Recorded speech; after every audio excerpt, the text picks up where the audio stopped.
dan rakan-rakan yang saya muliakan, saya kira tidak perlu dipanjangkan atau tekankan keperluan audit dan audit dalaman dalam mana-mana sistem pentadbiran negara jika kita serius dalam menyelesaikan di antara permasalahan besar, cabaran besar, iaitu ketirisan, keterlanjuran, rasuah dan isu-isu yang terkait dengan tata kelola atau governance. Sebab itu saya seperti mana Datuk Seri Suraya tahu, memberikan ruang dan wewenang seluas mungkin supaya jentera kerajaan diawasi, dipantau dari dekat, dan ini harus mendapat kerjasama sepenuhnya dengan bursa dan juga suruhanjaya security dan syarikat swasta. Kita bicara tentang perlunya kita pacu pertumbuhan. Tetapi dalam mana-mana negara dengan kekuatan ekonomi tidak mungkin dapat menyelesaikan masalah sekiranya dibiarkan keterlanjuran dari segi ketirisan dan juga rasuah, penyalahgunaan yang terus berlaku. Dan dalam sejarah negara mana-mana pun paling sukar untuk menangani masalah ini kerana mereka sendiri punya kekuatan dan dana dan pengaruh. Tetapi saya ucap terima kasih dan penghargaan kepada rakan-rakan kerana mereka tunjukkan sikap dan keberanian dan ketegasan membersihkan jentera sama ada kerajaan atau syarikat-syarikat kerajaan dan swasta daripada kebiasaan melanggar peraturan ini. It's therefore my profound pleasure to welcome to Kuala Lumpur the Asian Confederation of Institutes of Internal Auditors Conference. Now, this gathering is, as I am made to understand, Manoj, if correct me, that is unique, is the largest of its kind in Asia, because we have 1,500, not only just auditors and internal auditors and practitioners from 26 countries, but have shown such commitment, as I've said, referred to in Bahasa, in my introduction. The issue of governance is a major challenge. We talk about democracy, but we don't refer to democratic accountability. Democracy is just not about elections. Leadership is not about crafting a plan, but to make sure it is totally accountable to the public and for those believers, finally answerable to the Almighty. That's why I think in the Muslim tradition, one of the most profound traditions of the Prophet Muhammad sallallahu alaihi wasallam is a saying that we are all accountable. We cannot escape that accountability. Kullukum ra'in wa kullukum mas'ulun an ra'iyati. That you are responsible and accountable. You are trained from the very young age about accountability. Of course, to yourself, to the family, to your department, to your company, and ultimately to the Almighty, Allah subhanahu wa ta'ala. Which means the inculcation of the correct values of integrity that comes along with transparency, which require, therefore, a clear, responsible auditors and internal auditors with well-trained and accountable, with integrity. So the challenges before us are many, and they make well strike all at once. We talk about pandemics or economic uncertainty or technological disruption, but notwithstanding whether the government is stable or rich, the issue of accountability, the role of accountants and internal auditors is paramount. We have seen in the past notable, prominent audit or companies or rating agencies under scrutiny because the lack of integrity, the complicity with the excesses, purely because of greed. And as we have experienced in many of the financial scandals in the past, including the infamous 1MDB, it could not have happened without the complicity of auditors, internal auditors, and international financial institutions. We must take this as a challenge and save our society and nations from these transgressions. So we have therefore to understand what a systems oversight is all about.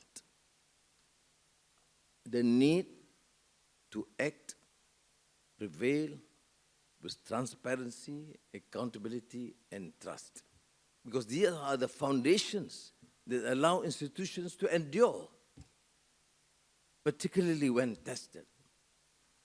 Now, the issue of checks and balances is not optional. One of the key players, of course, the auditors and internal auditors, predicated upon their capability and integrity. Now, James Madison,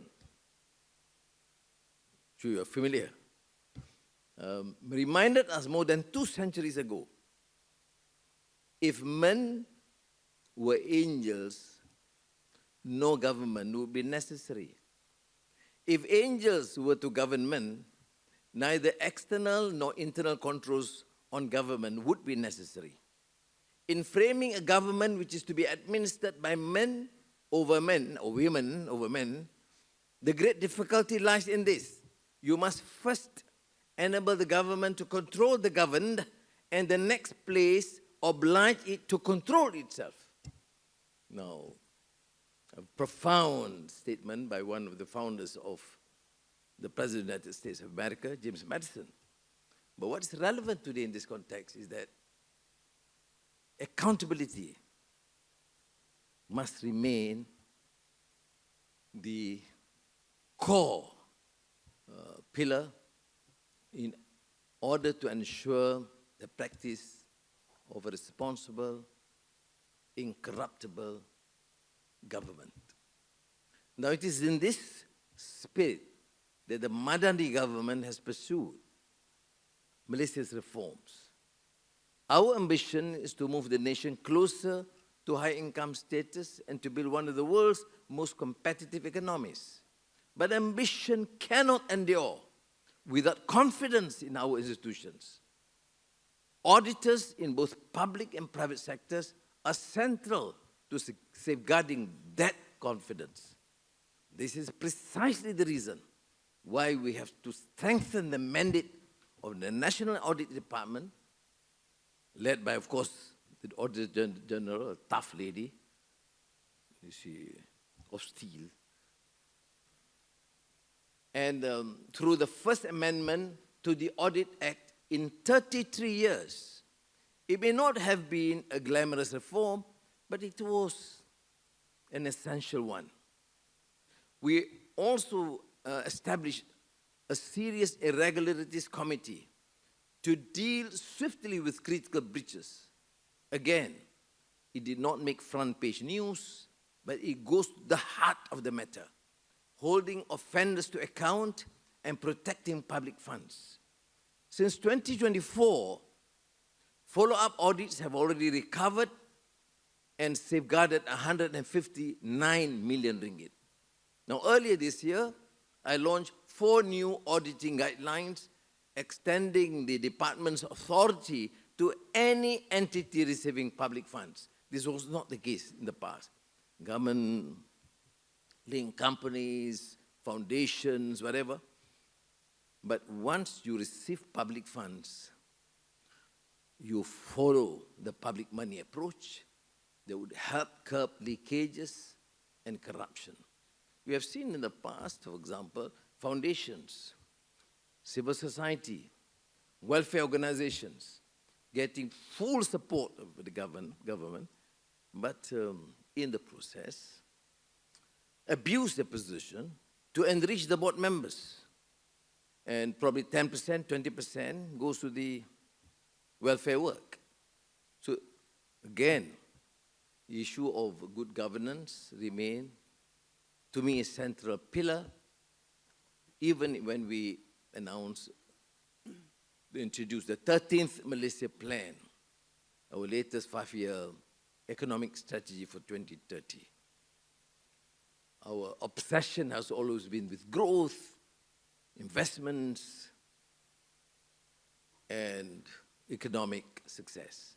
But that cannot and would not happen if we do not consider the issue of accountability, transparency.